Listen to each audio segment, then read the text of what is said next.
Answered in kind. 13. Love thy neighbor. There is a law quieter than consequence and subtler than judgment, and it operates whether one believes in it or not. It is not imposed from above, nor enforced by decree. It is simply the way the mind inhabits itself. Thought is not inert. What one rehearses inwardly becomes the architecture of one's interior world. When contempt is indulged, the mind narrows. When mockery is repeated, perception coarsens. When cruelty is normalized as humor, the capacity for joy erodes, not dramatically, not all at once, but through a slow and almost imperceptible dulling of the inner senses. This is not a moral accusation, it is a description. A mind trained on derision cannot rest.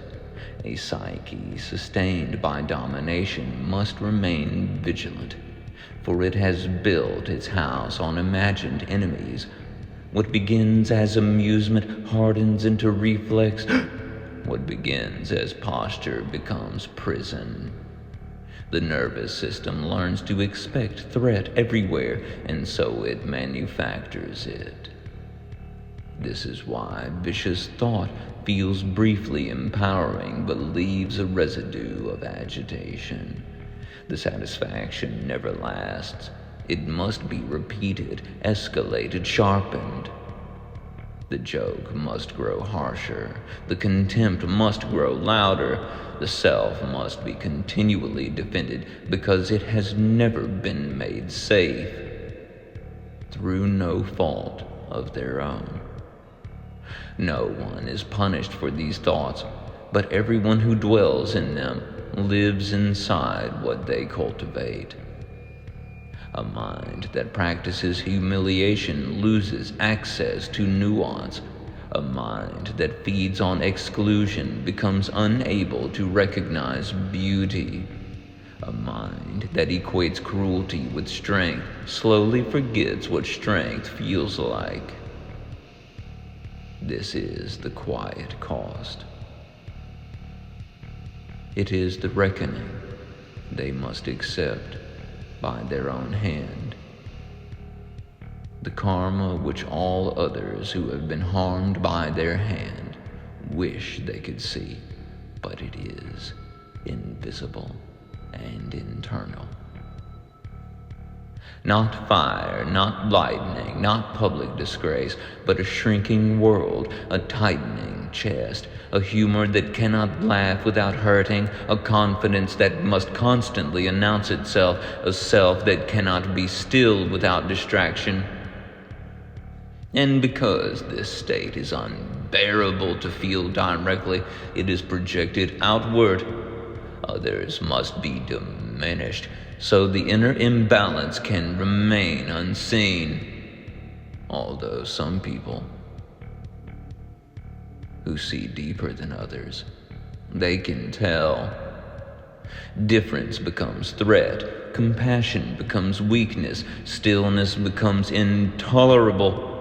From within this condition, freedom appears dangerous, love appears naive, gentleness appears false. Not because they are, but because they expose the poverty of the inner landscape too starkly. This is why those who speak from alignment do not need to shout, and those who shout cannot hear them. This is why light feels offensive to eyes accustomed to the dark, not because the light is cruel, but because the eyes have forgotten how to open. There is no condemnation here, only an invitation to notice. The mind can be retrained, the heart can be reintroduced to itself.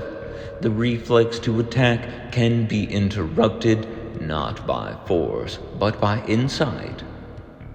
But the law remains. What you dwell on, you become at home in. What you rehearse, you inhabit. What you practice inwardly, you must live inside. This is not theology. It is psychology.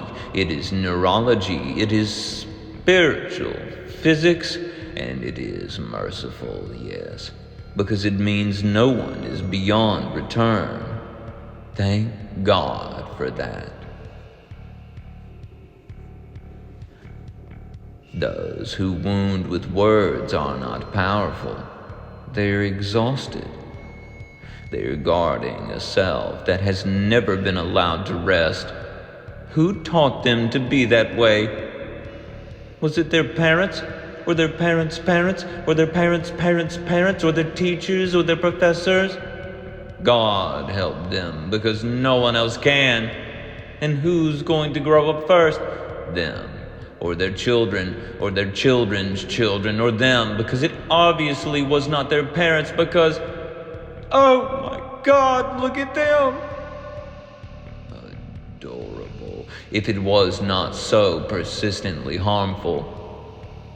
So, choose carefully what you allow to take residence in your mind, because long before it harms another, it becomes the room you wake up in every day.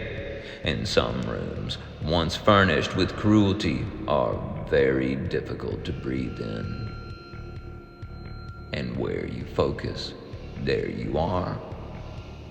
Rest assured, no matter where you place your attention, the answer will return in kind.